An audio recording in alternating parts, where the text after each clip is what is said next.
오늘은 시험지 유인물을 살펴보겠습니다. 1번부터 살펴볼게요. 여기에 사이즈가 지정이 돼 있죠? 배너 사이즈와 현수막, 사이즈 좌우 제작 이런 것은 이렇게 별표를 치면서 작업을 해주시면 좋아요.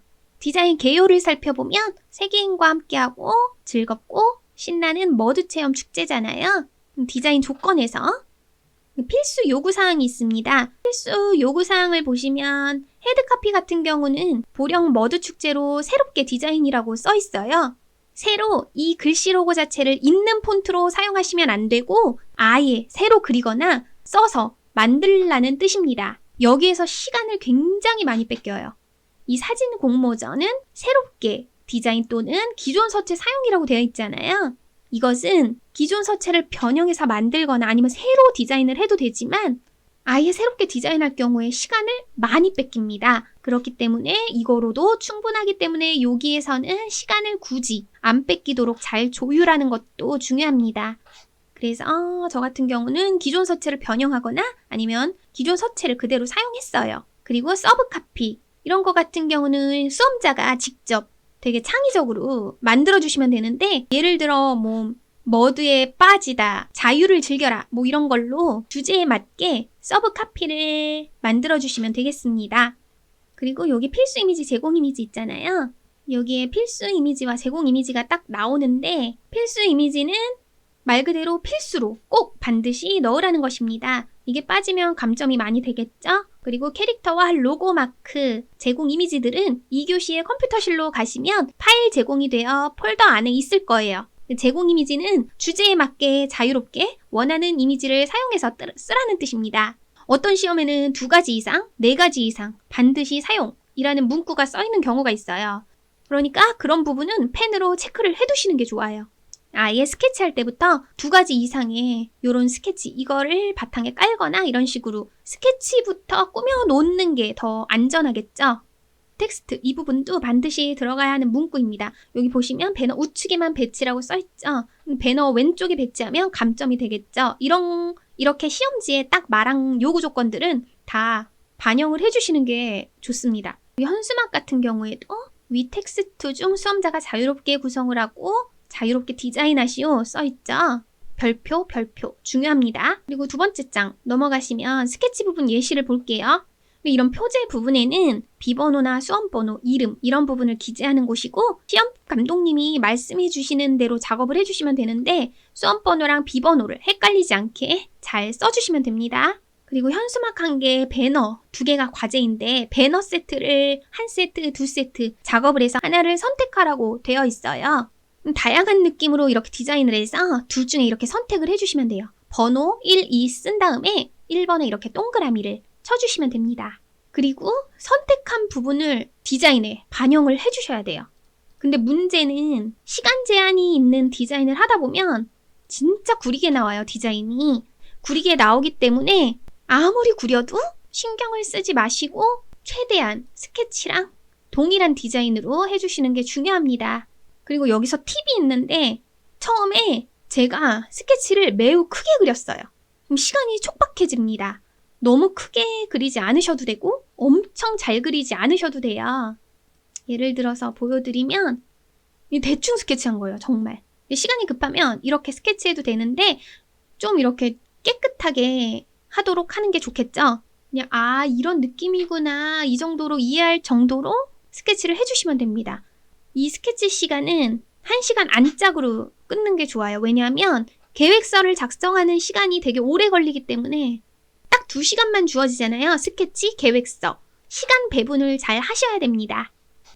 최종 파일은 재단선 블리드 적용을 하라고 돼 있는 게 있어요. 근데 이것은 써있는 시험지가 있고 없는 시험지가 있거든요. 그러니까 반드시 써있는 경우는 이렇게 배너를 제작한 다음에 3mm 정도의 이 끝부분에 이렇게 재단선을 체크를 해주시면 되는데 이 재단선 블리드는 마지막에 인쇄해서 제가 따로 설명을 드릴게요. 인쇄 부분에서 제가 따로 설명을 드리겠습니다.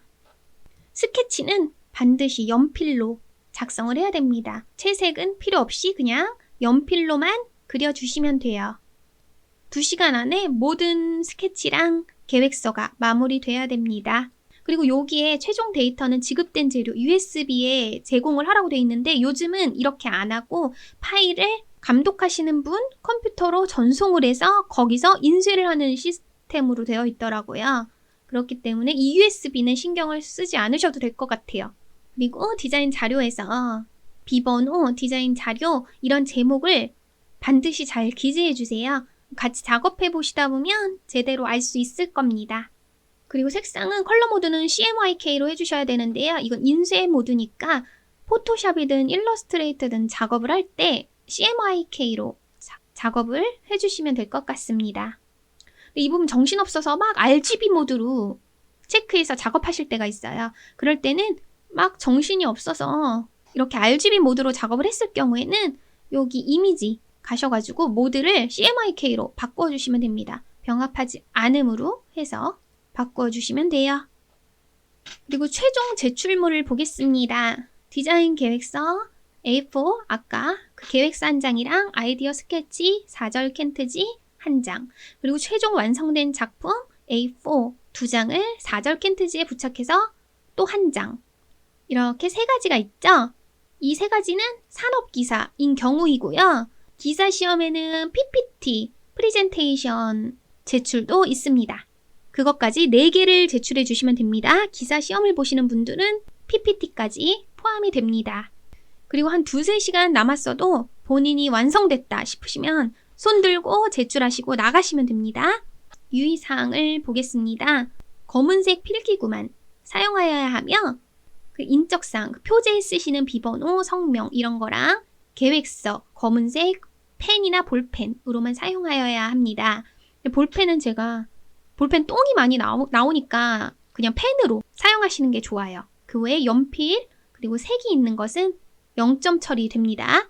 그리고 디자인 기획, 아이디어 스케치 작업을 종료한 후에 컴퓨터실로 이동하여서 작업을 하는데 지급한 재료는 2번 지급이 안 되니까 신중하게 작업을 해주세요. 다른 직접 챙긴 이런 입력 장치들은 사용할 수 없습니다. 그리고 주기적으로 저장을 반드시 해주셔야 돼요. 갑자기 무슨 일이 일어날지 모르니까 주기적으로 저장을 계속 해주시면 되겠습니다. 그리고 1회 출력을 원칙으로 하고 2번은 출력을 해주지 않아요. 출력을 반드시 신중하게 잘 해주시되 출력 오류나 감독위원님 잘못이나 뭐 이런 걸로 잘못됐을 경우에는 말씀하시면 됩니다. 그리고 최종 결과물에 불필요한 내용 표기하지 마시오. 요 시험지는 낙서해도 된다 그랬잖아요. 이거는 가져가는 거니까 낙서를 해도 되고 제가 말씀드린 이것만 깨끗하게 해주시면 됩니다. 그리고 여기 실격에 해당되어 채점 대상에서 제외되는 부분 한번 훑어보고 넘어가 주시면 될 것 같아요. 그리고 여기에 제공 자료가 나오거든요. 이 계획서를 작성을 할 때 이 제공 자료를 토대로 계획서를 작업을 합니다. 이 제공 자료를 잘 읽어보시는 게 좋겠죠? 마지막은 이렇게 제공 이미지. 이제 다음 시간에는 계획서를 작성하는 방법을 살펴보겠습니다. 감사합니다.